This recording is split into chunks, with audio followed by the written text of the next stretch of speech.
So you need the consumer to understand what they're going to do with that item when they're finished with it, after its first use, right? To package your goods safely and get them to you, to have your user experience of unpacking and eating or whatever it is for that use. They need to know what to do with that item, right? There are a lot of other claims related to what happened to make that product to make it more sustainable with, plant-based content or recycled materials or whatever the case may be.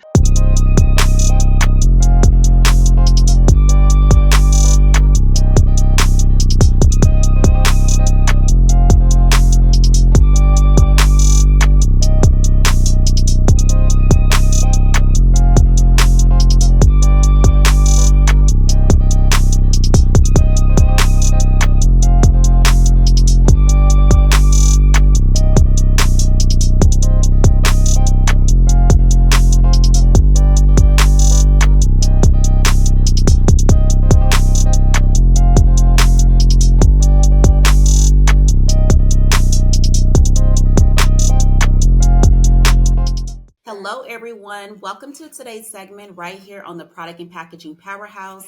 I am your show host, Megan Young Gamble. And if you've been rocking with us, you know my new co-host, that's right, my daughter Amaya, is joining us for our conversations for today.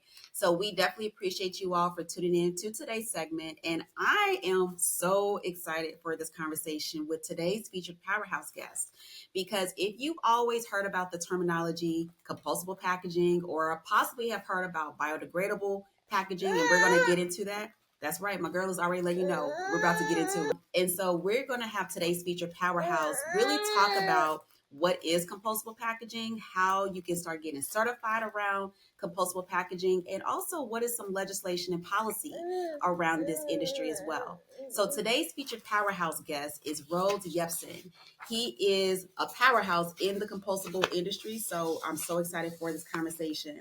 He is the executive director at BPI, known as Biodegradable Products Institute, where he has led organizations' transformation into an international leader in the compostable and bioeconomy space since 2015, so for over 10 years. Also, he has over 15 years of experience in the sustainability and circular system, where he is a recognized voice on compost policy, certifications, and infrastructure.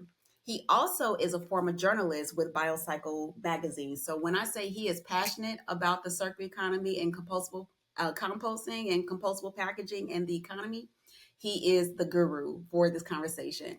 So ladies and gentlemen, welcome to today's featured powerhouse guest, Rhodes Yepsen. So Rhodes, welcome to the house. Yeah, thanks for having me, and thanks for that nice introduction.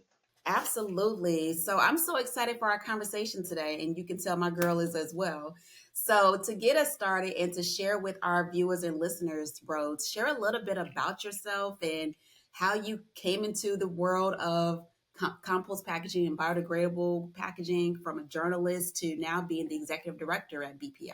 Yeah, it's a little bit of a unique journey there. So what took me down this path, I'd say, was really an interest in sustainability and environmental topics at a fairly young age. So that I grew up in rural Pennsylvania, and my parents worked also in publishing for a little bit before my mom went back to be a guidance counselor at an elementary school. And so my dad had written a lot of books and edited on organic agriculture at Rhodes Press.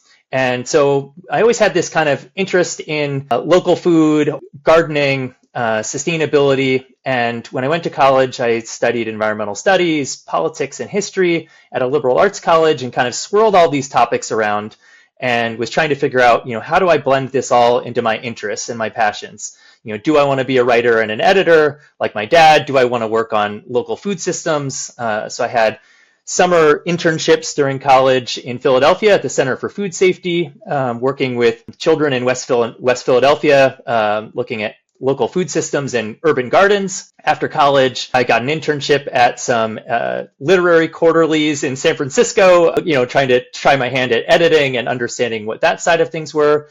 And that kind of swirled around and landed me at BioCycle magazine, which was close to home. It was an offshoot of Rhodes Press. So my parents had known the the publisher from their earlier days. And I got an internship there for a summer, just saying, I think I know what composting is, right? Just picturing backyard composting. And they weren't looking to hire a full-time editor. I wasn't looking to stay close to where I had grown up. It was just looked like a summer gig, but the stars aligned. It was just this perfect mix of being able to mash my passions of writing and editing and food systems and understanding this broader world of connection to environmental sustainability. One of the articles that I researched a lot of articles over those years at BioCycle, was around compostable packaging and around residential food composting and access. And that kind of took me down this rabbit hole of understanding why don't we have more cities with access to food scrap composting? And a lot of that was due to contamination and how do you scale. So, interviewing all these early biopolymer companies about what they were working on. And I just found it really fascinating. So eventually I left BioCycle, had some consulting gigs, got hired by a biopolymer company, got onto the board of directors at BPI. And when the founding executive director was retiring, I put my name in the hat, and the rest is history. 10 years later, have really taken this organization and kind of shaped it, helped it grow to where it is today. That is such an incredible journey. And I love how you really got started because of your parents, and how your dad was a journalist, really studying about agriculture, to then lead to your passion around environmental studies, and then your internships, and how you became a full circle moment, with you becoming a journalist like your dad, studying agriculture and environmental impact, to then where you are now with BPI. So that's such a phenomenal journey, that you've really taken. And I always tell people, from my own experience, I took some detours to get to the destination, but it seemed like you've always been on this journey towards this destination, because of your love, and also wanted to understand the impact, around residential compostable packaging, or recycling, and what that looks like. Because I'll be honest, I'm based in Atlanta, Georgia, and some people compost, most of us do not, in transparency, because of the resources or lack of resources.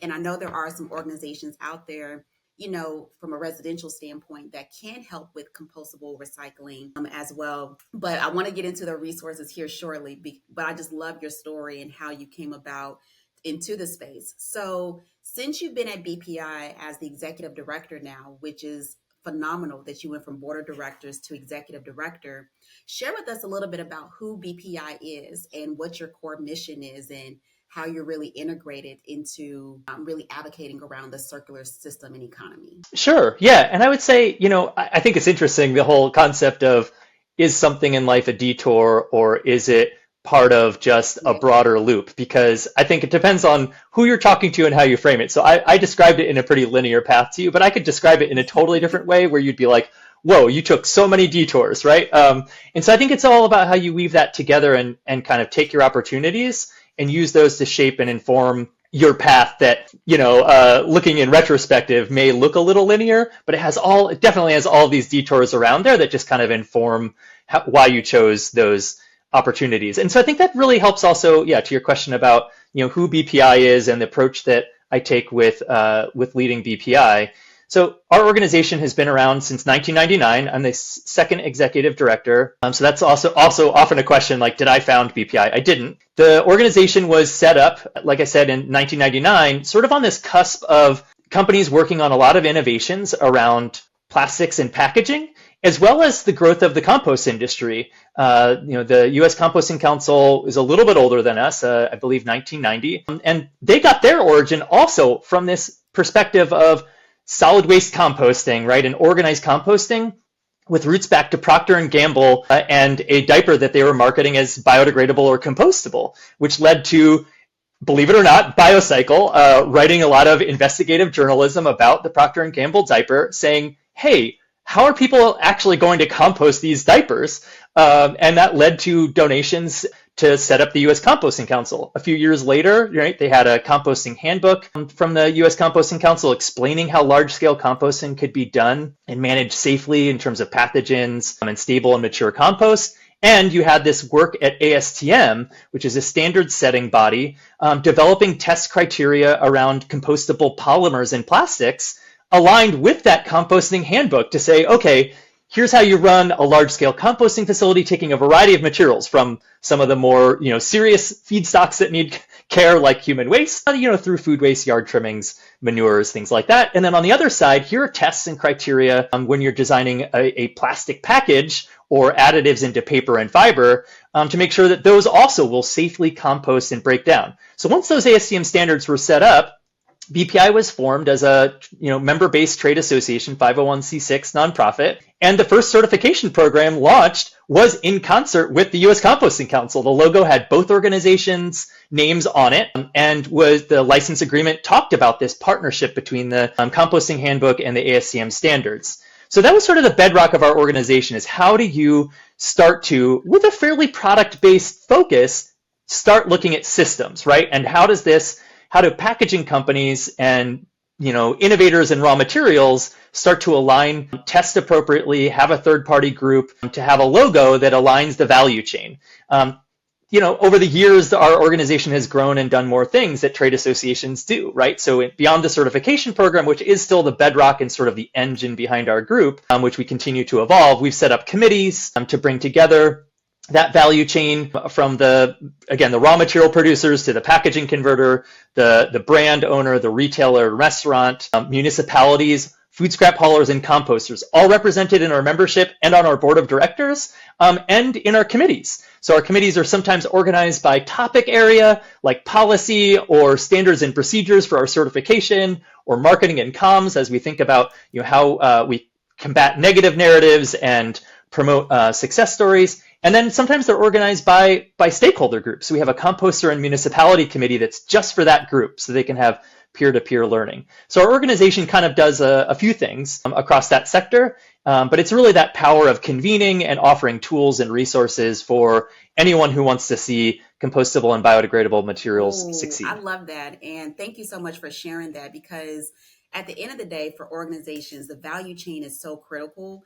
And one thing I always tell my viewers and listeners is I bring the different stakeholders to the table for us to have the conversations and to collaborate efforts. Because just like you mentioned with BPI, you're bringing the retailers, you're bringing the brands, you're bringing the food scrap recyclers, packaging providers and suppliers, et cetera, to the table to make sure that you're offering value, but also defining what the value chain looks like in reference of biodegradable and compostable packaging. And so still expounding upon this compostable packaging, because as you mentioned with resources, ladies and gentlemen, BPI, their information is down in the show notes for you all. They have a great section on their Learn page that talks about biodegradable versus compostable packaging. And so, Rhodes, I would love to ask you, what is the difference between biodegradable and compostable packaging? Because I do see these terminologies being used interchangeably, but per your website, there are some differences. So can you share a little bit about the differences to our audience today? Sure. Yeah, it's definitely one that we get asked a lot, and I think is important to get into because sometimes, the knee-jerk reaction is to either think that they're the same thing or think that they're totally different, or that you should only use one term, not the other one. And we've seen that play out in real life in policies, which we could talk about, that I think had good intent, but have kind of led to this division of always say this, never say that. And so ultimately think about it as biodegradability is the big circle, and compostability is the smaller circle as a subset. So biodegradation is talking about the ability of naturally occurring microorganisms to break down and consume carbon as a food source. But you need to define that to be able to have a meaningful claim. So when you're talking about the ability to design materials, to test and make a claim based on those tests, to have a certification like ours, to have policy to guide what is an appropriate term to use for marketing and sales, you have to be a little bit more specific than biodegradable. So biodegradable is a scientific term, but once you start to define the environment and the time frame and the pass-fail criteria, that's when you have to get a little bit more specific. And so for us, the primary environment that we're talking about is composting, either large-scale composting, which can be called commercial or industrial composting, or home composting, which really just means smaller scale,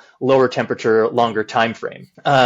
Biodegradation does happen in a lot of other environments, but When they're uncontrolled environments, that can be a little bit harder. So if you think about slightly less controlled than composting would be soil biodegradability for something like a agricultural mulch film or a drip tape used in a field. So still natural biodegradation happening there, but it's not necessarily actively managed like a compost process. Then you get even further down, right? Then you have like aquatic biodegradability and saltwater or freshwater. So much variability there where you're talking about temperature, again, whether it's salt water or fresh or brackish, somewhere in between. Is the item floating or hovering in the middle or sinking when it gets into water, and plus we don't most of the time we don't want plastic ending up in the water. So it's not a desired end of life compared to, an agricultural product in soil or composting. And so for us, compostability, when we're talking about that smaller circle, we're thinking about the power of our certification to align that value chain and looking at the specific tests and criteria that need to be used to make a responsible claim of compostability. And it's not just one test in the standards that are used. So when we're thinking about compostability, you need to think about the raw material and its ability to biodegrade and compost. So that big circle, right? So can the microorganisms eat the carbon in the material and use it as a food source and completely convert that so you're not left with microplastics and things that persist? Does it disintegrate, which is that physical visual breakdown, sort of the mechanical breakdown or weathering, so the large item into smaller items? And then also things like heavy metals, which are really important for composters. So we use the same exact heavy metals tests, but we have a stricter limit than what's used for compost. Plant toxicity, same test used to determine stability and maturity for compost, we use for our materials as well, looking at seed emergence and seed vigor, the biomass from the plants, right, weighing them to make sure that there's no negative impact on the compost, including some other tests, just sort of like wonky ones to help certifiers, like a infrared test where we're doing kind of a fingerprint so we can compare materials as they go through certification and recertification. Oh, wait, listeners and viewers, did you hear that? Because that is a whole masterclass that Rose just gave us in reference to biodegradable, which is the large circle, the umbrella, so to speak, and then how compostable or compostable packaging falls underneath that, looking at the raw materials, how it disintegrates, based upon the carbon breakdown into it. So that is a whole masterclass, Rose. So thank you for breaking that down because, as I mentioned, we see a lot of biodegradable used as like a marketing word and incorporate into like their sales copy, marketing claims, etc. And so he just shared how you can prevent misleading, having misleading claims around using biodegradable and such. So all the resources and what we talked about with the respective page is down in the show notes for you all, because as Rhodes mentioned, BPI is big about providing education and resources around this industry because there's a lot of greenwashing in transparency that we're seeing. And Rose, I'm sure with your over 15, really over 30 years of experience, starting back from school and understanding environmental studies as well, you've seen a lot of greenwashing over the times, in food industry, beverage industry, beauty, just really as a whole. And so my question to you is, when brands are starting to really define and start to think about their packaging and wanting to use compostable packaging and start making the claims, and want to prevent using greenwashing, as part of their sales and marketing, what would you recommend to brands to think about when they're wanting to use compostable packaging? And also, what does the certifications need to look like, or what are the standards for certifications, I'd rather say? Yeah, so I think to me, when you're thinking about it's sort of business to consumer versus business to business or business to government types of claims. And to me, when you're thinking about a business to consumer claim for consumer goods, that's where the word biodegradable doesn't have a whole lot of place unless it has a ton of extra context. Because what you want is to be able to have your claim, when you're talking about the end of life for that package, be instructional. So you need the consumer to understand what they're going to do with that item when they're finished with it, after its first use, right? To package your goods safely and get them to you, to have your user experience of unpacking and eating or whatever it is for that use. they need to know what to do with that item, right? There are a lot of other claims related to what happened to make that product to make it more sustainable with, plant-based content or recycled materials or whatever the case may be. But in terms of the end of life, we are really thinking pretty narrowly at our organization about composting when it comes to a consumer claim. When we're thinking business to business, then yeah, maybe you can have a more nuanced claim, thinking about soil biodegradability for agricultural mulch film as a perfect example, right? That's not a consumer claim. It's really business to business, explaining to a farmer, okay, here's a tool that works for you in your farm field. Here's how you can use it. Here's why it's not really compostability that you're looking for. You're looking for the ability to till that mulch film into your field after you're done with it. Or aquatic biodegradability, again, not really appropriate in our minds in most contexts for consumers, because we don't want it to ever imply that you could litter that item. We still need that consumer to know where to put the item at the end of its life, which is not into the marine environment, it's into a controlled bin. But it still has some value for business to business or business to government as we think about how do we start to grapple with all the plastics entering our waterways and our food systems. For sure, understanding and testing for those other scenarios is great in that B2B, B2G. But B2C, consumer, right? They need that instruction. So to avoid greenwashing, we really say focus on that end of life instruction, right? What bin are they putting it in? And communities, even the ones with the robust, fully blown out systems, which is not most of the US, to your point, it's 3 bins, right? It's trash, recycling, compost. And so you need to tell that person which bin to put it in, right? And if you're talking about biodegradability writ large to a consumer, which bin do they put it in, right? That doesn't explain what to do. So some companies, fall down the greenwashing hole of, oh, it's biodegradable in landfills, put it in the trash. Well, that's not necessarily something that we want. You can't recover that material. There's a lot of question around the science of, things like an additive into a conventional plastic claimed to biodegrade in a landfill. And so again, we've really pushed towards how do you redesign to get that item out of the trash and into the compost bin. We've also seen, right, that play out in the FTC green guides. And then I think I referenced earlier, right, that you've seen states start to issue policies to try to control this. So California, unsurprisingly, was the first and has had several iterations, but other states like Washington, Colorado, Minnesota, and Maryland all have laws that actually prohibit the term biodegradable for consumer claims on packaging, because of what I just talked about. So they prohibit the term biodegradable, degradable, or other similar terms on consumer packaging. And they say, if you want to use the word compostable, that is appropriate, but you must meet the ASTM standards for compostability or some comparable standard. And increasingly, those states are improving through iteration those laws and saying, in addition to meeting the standard, you also have to be certified by somebody, and you have to properly label that item. In the case of Colorado and Washington, they get into specific colors that you have to use, right? Yeah. Green or brown or beige with striping or tinting. For bags, compostable bags, they get into specific font size to make sure that you're not making that claim too small. And so, we have a lot of information on our website about that and that nuance, but it's been really interesting to see how states have evolved to help with that question that you're talking about, Megan, of how do we guide companies to do the right thing, to invest their energy in the right place and not fall down a path of misleading consumers or, lawsuits with states that have these laws. Such a good point, because like I mentioned, I'm in Atlanta. So, we have, our efforts are good, but we still have a long way to go. It's nowhere in comparison to the state of Washington, to Oregon, to Colorado, California. California is like leading a lot of efforts here, in reference of like the circular economy and the policies that are rolling out.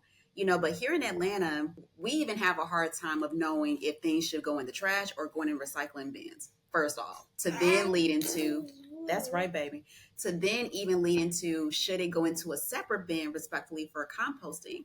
And when I go to like my local grocery store, like Publix, for example, they have some of the bins for like recycling the plastic bags. But when you look at all the bins that are out there, a lot of it gets very confusing. So for a consumer, and we're thinking about end of life, you're like, well, where am I supposed to put this? I don't have any instruction. I don't know what should go, what shouldn't go. And then if you go and tour like our local recycling centers and have those conversations with them, a lot of it's going in the trash. So to your point, if we have more information that helps us as the consumers think about and understand what the end of life should look like, and what we should be doing, that's where extended producer responsibility comes in and other policies, respectfully, it would be a lot better. So we're not having a lot of plastics or a lot of food waste go into the landfills and it's not properly sorted, and then it is a bigger impact, into our climate, so to speak. So it's so many things around this, and I'm sure with you being a champion around this industry, been studying it for years, and also seeing where we're going for the food waste, packaging, and understanding the policy. So it's really like the trifecta, so to speak. With all the policies and regulatory shifts that we're seeing in today's market, where do you see this industry heading within like the next 3 to 5 years? Yeah, it's an exciting and somewhat scary time thinking about the interest in the role of public policy in our country, thinking about these different drivers for both getting food out of landfills and solving our packaging problems, right? And having more packaging recovery. And more often than not, these efforts are pretty disjointed, and we see this all around the world. We've been involved with some of the UN plastics treaty negotiations that have been happening to really try to get a global pact, right, around how do we manage plastic pollution.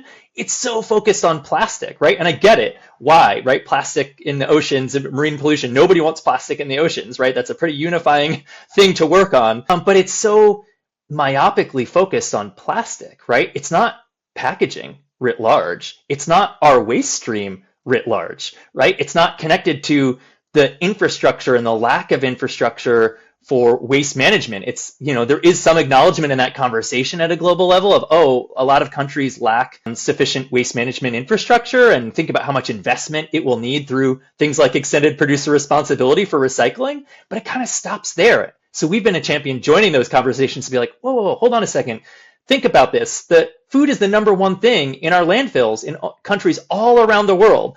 And the packaging, it's not just plastic, right? There's a lot of other packaging in our landfills today. And how do we think about why recycling hasn't been working at a local level, a state, a country, or a global level? To your point, like, you're struggling to have access, even in our country, to curbside recycling, much less composting. And then you're finding out that in some cases, right, there, for whatever reasons, we aren't getting to those recovery numbers that everybody wants, right? To be clear, the packaging and brands also want that recovery. And so figuring out that why, and thinking about, well, where are some of those opportunities of where compostable products fit in? Because, I won't proclaim to be the expert on exactly why recycling is or is not working in certain instances. There are a lot of people who are really good at that. But I think the value and the opportunity for composting that's so exciting is you think about the ability to remove some of those difficulties of a global recycling network, right? Where you have to have these large, very capital intensive recycling facilities, and you have to have uniform, high quality bales of material, right? So large volumes of consistent material,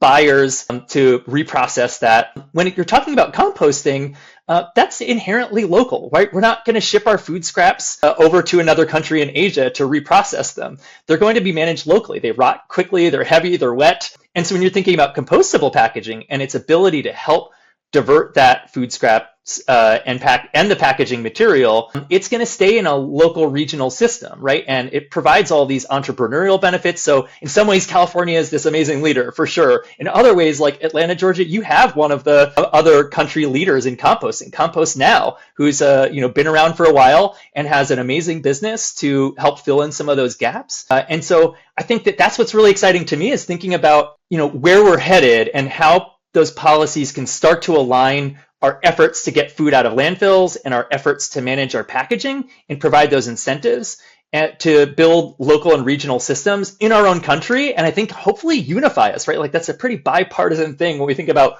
rural development, urban quality of life, the ability to have access to these systems, to have U.S. businesses making the packaging out of agricultural feedstocks grown in the U.S., composting it, using that compost to regenerate our soils and have local food systems. There are just so many opportunities to have that be a pretty America First style program to unify everybody. Like nobody is going to disagree with that in a bipartisan sense. So I think that's where I find the hope is as our politicians at the local, state, and federal level start to realize that bipartisan nature, right, that this is a easy win, talking about composting and compostable packaging, that we are, as a country, have some of the best innovation around these biomaterials, and we've got great entrepreneurs figuring out how to compost in different situations, whether you have a state that has great policies driving it, or just from the entrepreneurial sense, like in Atlanta. Well, we still have a long ways to go, like you said. But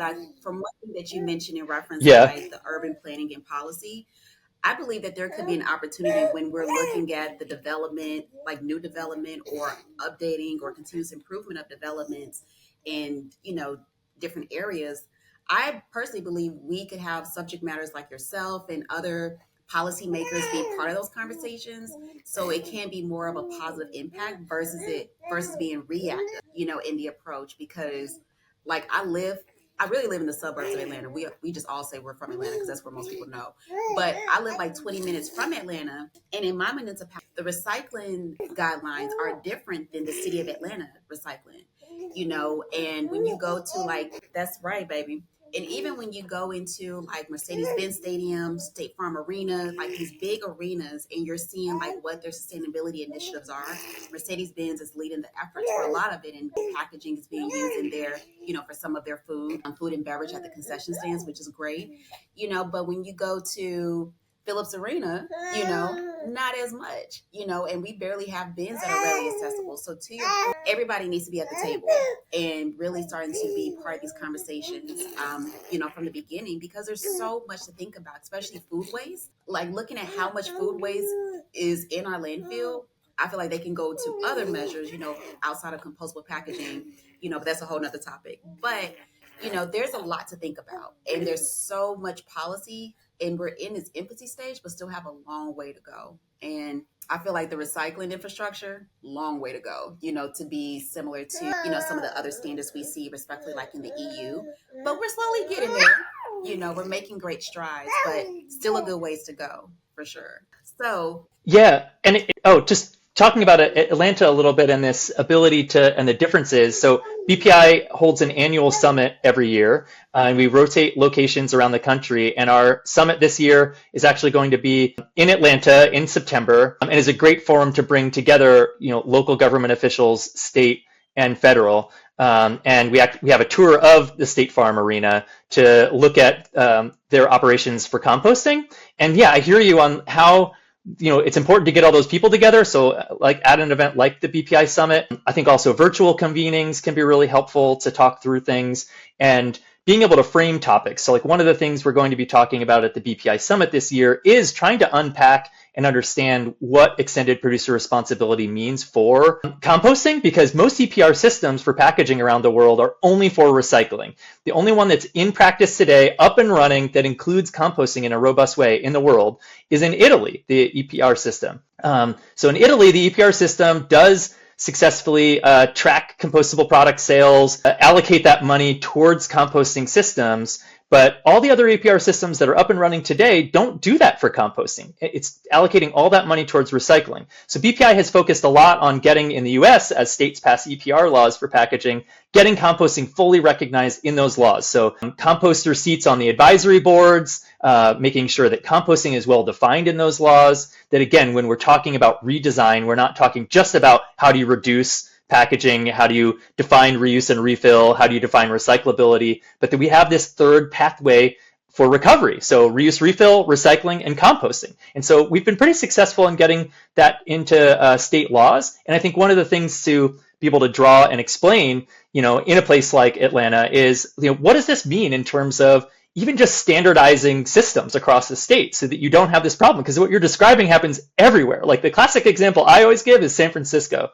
First city in the US to offer curbside composting, right? Has always been a pioneer and a supporter of compostable products with BPI. A lot of people that work in San Francisco don't live in San Francisco, right? They live in other parts of the Bay that are a little more affordable. And the systems aren't aligned, right? So the Other parts of the Bay Area have added composting bins over the years, but the rules are different between San Francisco and Oakland and Berkeley and Alameda, right? They all are different jurisdictions and they all have different rules about what goes in the recycling and the composting bin. And it changes from year to year, right? Which is just, yeah, how do we expect people to get it right if where you work and where you live or where you go see, a game or a concert all have different rules and they change the next time that you go back? Exactly, because I'll go ahead and put myself out here. I just went to the Beyonce concert, which was at the Mercedes-Benz Stadium, and even at the concert, they had the different places for where to recycle. And I shared how they have some of their food concession stands that are putting some of their food in compostable food packaging, which is fantastic as part of like their sustainability efforts. That's right, girl. And so, so to that point, when I go to State Farm Arena, if I go to some of the other respective arenas, not the same, not the same practices, being done, to that point. So I'm so glad that BPI Summit is coming to Atlanta. I hope that y'all do get to tour the Mercedes-Benz Stadium because I think it's phenomenal and learning about their sustainability efforts. And ladies and gentlemen, I will have the information for BPI Summit down in the show notes for you all because the event's happening is starting September 15th through the 17th, correct?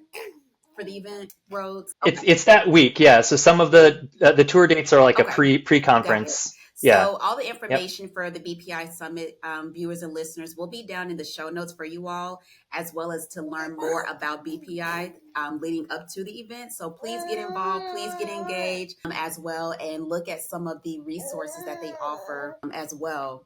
And so, Rhodes, I want to ask you this because you mentioned earlier in our conversation around how BPI is helping to share, information and change the narrative of what commercial versus residential composting looks like. And so I would love to ask you what resources, can you help share, on BPI's website or other respective organizations and resources that are really big about helping homeowners from a residential standpoint to commercial businesses be intentional about composting from storage to collection and positive contribution to the circular economy. Yeah. So I think just to make that distinction between large-scale professionally managed compost piles versus a backyard pile. I think that's probably the biggest distinction from sort of a scientific perspective, but also an ability to understand how to take action as a business or as a individual. And so thinking about that, the fundamental difference there is between a professionally managed, so we would call it commercial or industrial composting facility, and a backyard pile tends to be the size of that pile and how actively it's managed. So the size of the pile matters because when you don't have enough mass in your pile, it can be really difficult to reach and maintain high temperatures in composting. And so there are kind of some ranges of temperature when you talk about thermophilic temperatures. Those are pretty high optimum temperatures at a commercial composting facility for managing pathogens, killing weed seeds, things like that. That's why commercial and industrial facilities are really needed if we're going to scale this across all communities for managing things like meat and dairy and eggs and compostable packaging at a large scale because they're able to consistently get and maintain those thermophilic temperatures that are high enough to break down compostable packaging quickly, kill pathogens quickly, and generate that stable and mature compost. Now, when you're talking about a backyard compost pile or home composting, you can still hit a thermophilic temperature, but it's going to be a small percentage of the population who is willing to put in that effort consistently to manage that pile and get to those thermophilic temperatures. We did a cool study looking at backyard composting in preparation for launching a home compostable certification later this year, where we took the 5 most common bins from being sold online and at box stores and analyzed both at a sort of an individual level. I signed up for the trial, as well as hiring some community composters and universities and testing labs to manage these 5 bins to see, how hot can you get it? How do products claiming home compostability that are certified elsewhere around the world, how do they break down in those bins?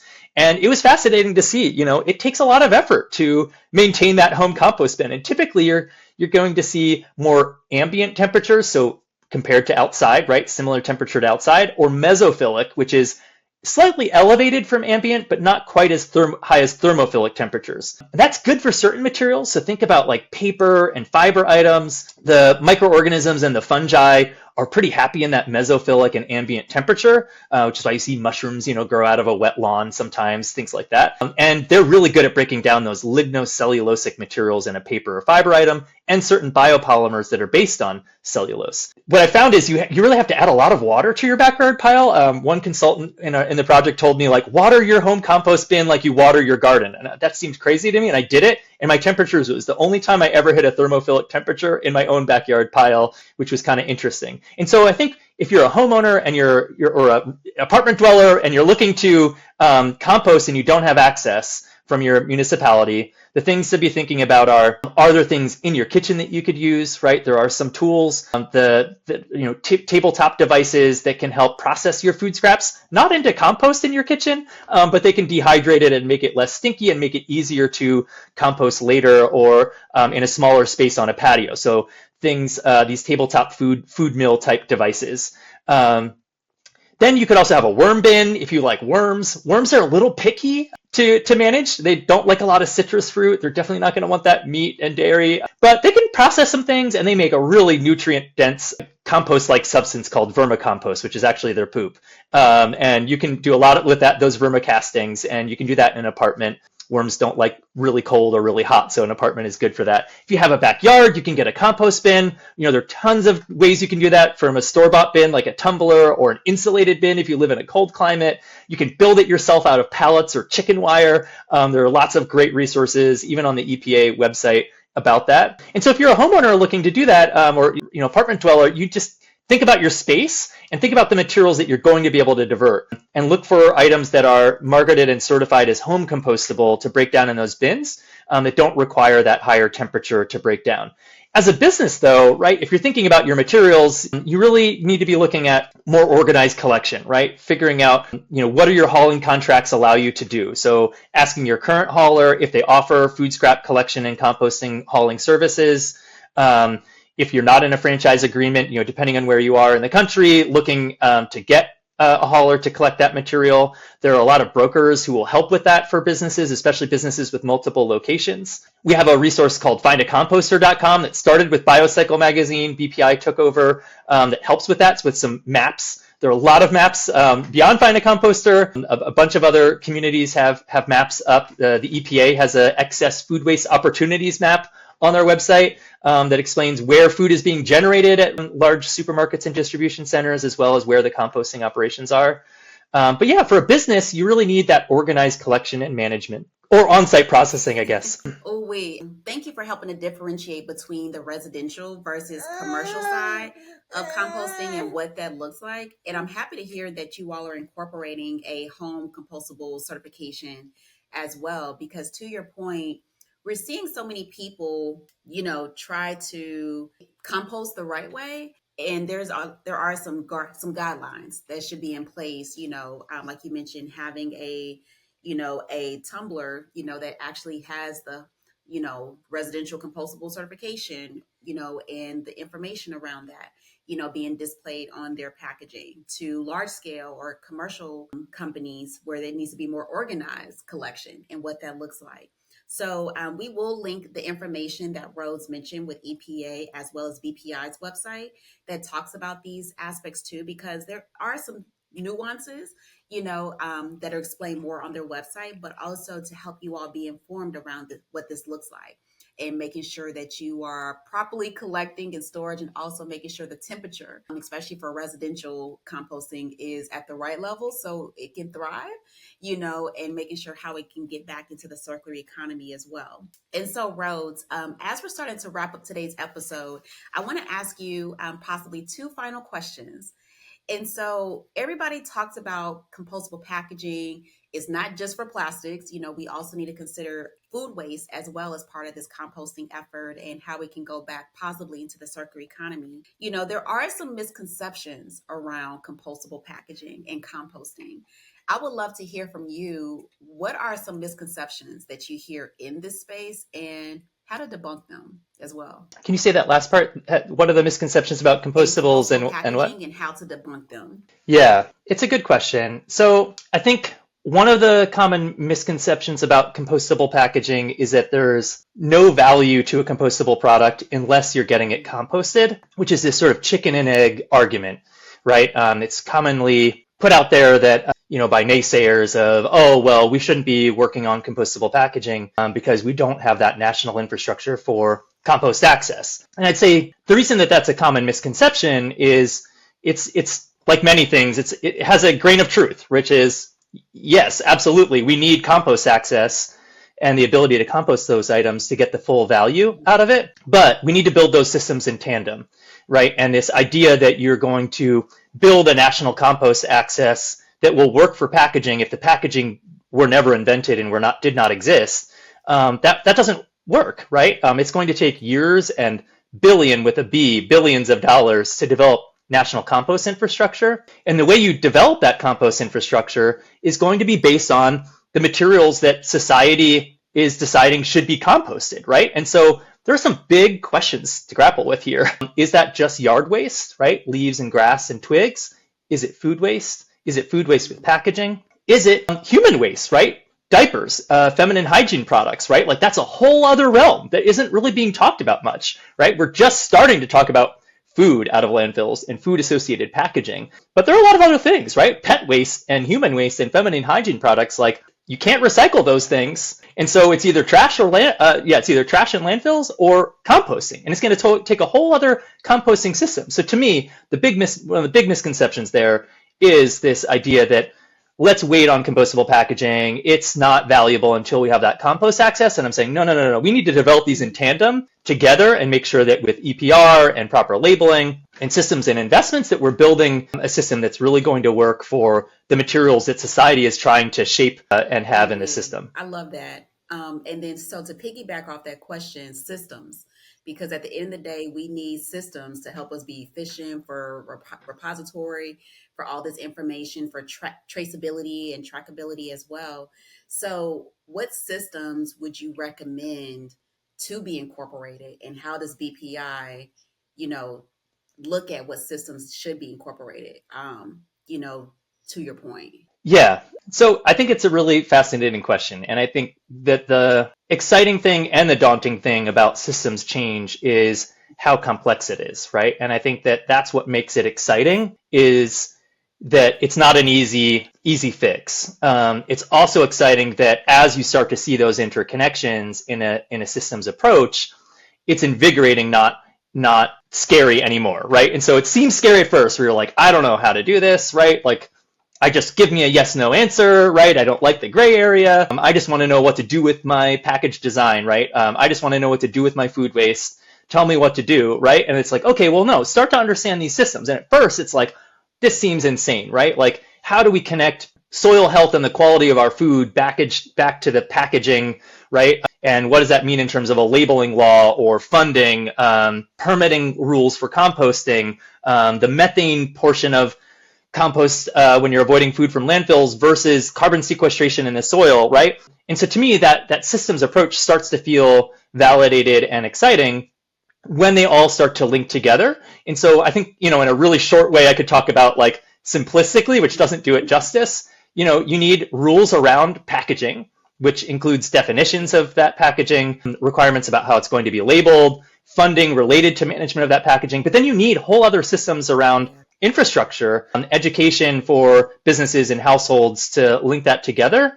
So, again, if food is the number one material in landfills and the EPA estimates, I think it's $15 billion is needed to get food waste composting access at the same level as trash and recycling, that's not going to be funded by the small fee from compostable products in an EPR system, right? Like, to manage the food. So those would be the kind of core elements. Oh, thank you for that. And like you said, it depends upon the complexity, and this is a complex topic in nature, and also how deep it goes as well for the traceability aspect. So just like you mentioned, with what are the definitions, what are the guidelines, what are the exceptions, what's the testing or success criteria to the testing organizations, to other respective organizations, and how does it cross over into labeling and compliance and regulations? It is very complex, so that's why we need all stakeholders. When you mentioned about the value chain, connecting with the brand owners, the retailers, the food waste recycling facilities, and more. You need everybody part of this conversation to build out that robust system. And it will take some time to get to that point too. But ladies and gentlemen, BPI does have a resource on their website where if you are looking for compostable packaging, they do have a member directory and listing, based upon the brands that have gotten certified through their organization. So all their information is down and available on their website as well.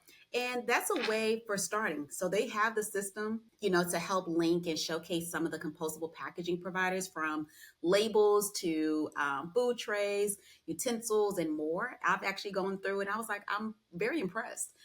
So they do have systems incorporated, to give you all started and to help you be intentional about the packaging that you are procuring, as part of your supply chain strategy and value chain as well. So get involved, look, explore, reach out to Rhodes. His information on LinkedIn, as well as his direct information and email address, is down below. So, ladies and gentlemen, we're getting into our featured power round where we're going to display 90 seconds on the clock and ask Rhodes about some of his fun facts that he shared with us. So we're going to put 90 seconds on the clock, but to give you a preview, Rhodes loves to backpack and canoe. He is a former journalist at Biocycle magazine, which we've heard early in our conversation, and his favorite author is Wendell Berry. So 90 seconds is on the clock, and we're going to see how many questions he can answer in this time frame. So Rhodes, are you ready? I'm ready. Ready. Let's go. Okay. So you love backpacking and canoe is it Adirondacks? Adirondacks. Yeah, Adirondacks. Yeah. Thank you. So what's your favorite trail or spot? My favorite spot is a spot in Old Forge, New York, where my family has been going since 1905. Ooh, legacy. I love that. And then do you love exploring, backpacking and canoeing during sunrise or sunset? Sunset. Oh, I bet. And if you could choose backpacking or canoeing, which one would be your preference? Canoeing. Okay, love it. I tried canoeing, not for me. As a fan of Wendell Berry, what's one quote or idea from his work that you come back to often? Yeah, he talks about food that is cheap at any cost. That always resonated with me about sort of the externalities about our food system. Ooh, I love that. Okay. And if you weren't leading BPI, what's one unexpected career path you think you would love? An environmental lawyer. Oh, okay. So still in the same industry. I love it. Yeah. If you could interview anyone like during your Biocycle days, who would it be? I think Cory Booker. Okay. A New Jersey senator. Yeah. Yeah, I love him. So that would definitely be a good one, and some of the efforts he's leading. Okay, so we're at time, but we'll ask two more questions. What's the most unusual compostable item you've seen certified? We have not certified this one ourselves, to be clear, but compostable bed sheets used at a college orientation. Interesting. Okay, that's definitely an interesting one. I would love, that could be a whole segment on itself, around the certification and how they make that claim. Okay. And then in 7 seconds, tell us one reason why composting and packaging should be at the center of climate strategy. It's the tool to unlock composting as a nature-based climate solution and solve issues related to food contact packaging. Ooh, I love that. And okay, so I'm going to ask you, this is a bonus one, based upon your favorite author. So Wendell Berry mentioned in one of his books, and I want you to name the book this possibly came from. And so he said, agriculture is the foundation of America's greater culture. Do you know what book that came from? The Unsettling of America? Yes, it is. Okay.